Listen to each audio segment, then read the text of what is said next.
आपका स्वागत है मेरे चैनल पे। आज हम बात करने वाले हैं कि डीमन स्लेयर इन्फिनिटी कासल के सेकंड पार्ट में, मतलब सेकंड मूवी में क्या होने वाला है, जो कि 2027 में आ सकती है।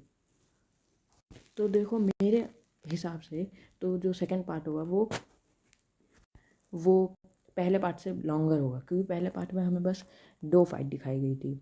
टेक्निकली तो 2.5 फाइट, क्योंकि पहली फाइट तो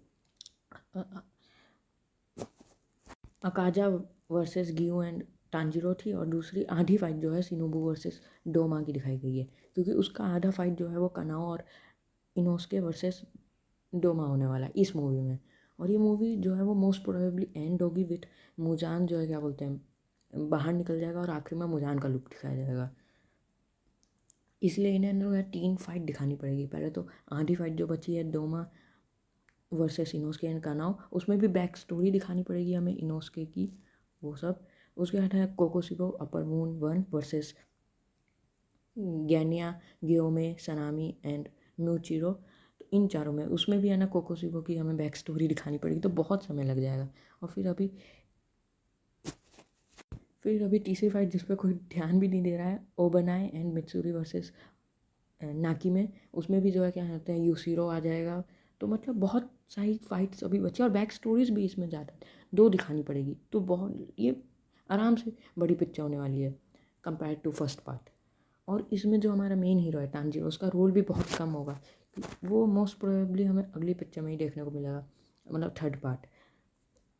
शायद इस मूवी में पोस्ट क्रेडिट सीन होगा जिसमें कि हमें मुजान दिखाई दे, या तो एंडिंग में तो दिखाई देना ही है, क्योंकि थर्ड पार्ट जो है वो मोस्ट प्रोबेबली मुजान जो है वो फाइट करेगा, पूरा हमें दिखाया जाएगा, और साथ में क्या पता फ्यूचर आर्क भी दिखाया जाए। तो ये है।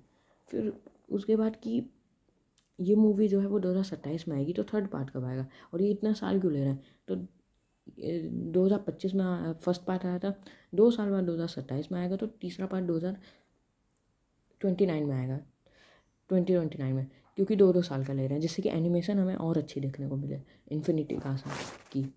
में जो है क्या बोलते हैं, इस मूवी में नेजुको के बारे में भी ज़्यादा बताया जाएगा ऑफकोर्सली। और साथ में सबसे ज़्यादा समय जो फाइट में लग सकता है वो है कोकोशिबो वर्सेस गियोमे सानिमी वो वाली फ़ाइट में, क्योंकि उसमें बैक स्टोरी तो है ही, और सबसे ज़्यादा हाइप भी उसी फाइट के लिए है। वो फाइट मतलब लिटरली ब्रेक कर सकती है फर्स्ट पार्ट में, जो वो बिलियन नहीं कमा पाई, सेकंड पार्ट आराम से बिलियन कमा सकती है। लेकिन हाँ, इन लोगों को रश नहीं करना चाहिए ज़्यादा, क्योंकि 3 फाइट और बैक स्टोरीज भी है, तो इन्हें रश नहीं करना चाहिए ज़्यादा, जो कर सकते हैं ये लोग, क्या पता। एनिमेशन में तो कोई कंप्लेन होने ही नहीं वाली। यूफोटेबल बहुत अच्छा काम करता है हमेशा की तरह।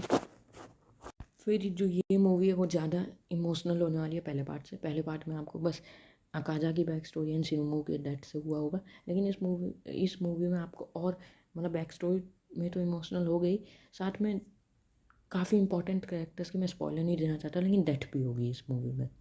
थर्ड मूवी तो आपको पता ही है कि पूरा ही हो जाएगा बहुत ज़्यादा, लेकिन सेकंड मूवी में फर्स्ट पार्ट से ज़्यादा स्टोरी पे भी ध्यान दिया जाएगा, और एक्शन भी ज़्यादा ही होगा। 3 घंटे तक की हो सकती है इस बार पिक्चर। और सबसे इम्पॉर्टेंट बात है, इस मूवी में हमें फाइनली, मतलब वैसे तो थर्ड मूवी में भी पता चलेगी, लेकिन सेकंड मूवी में अच्छे से पता चलेगी हमें यूचिरो की बैक स्टोरी, क्योंकि कोकोशिबो के साथ रिलेटेड ऑफ कोर्स। तो बहुत मज़ा आने वाला है। कितना एक्साइटेड हो सेकंड पार्ट के लिए मुझे कमेंट्स में बताना, और क्या ये बिलियन टच कर पाएगी, आप ये भी मुझे बताना कमेंट्स में। और आप किस फाइट के लिए मोस्ट एक्साइटेड हो? Thank you for watching.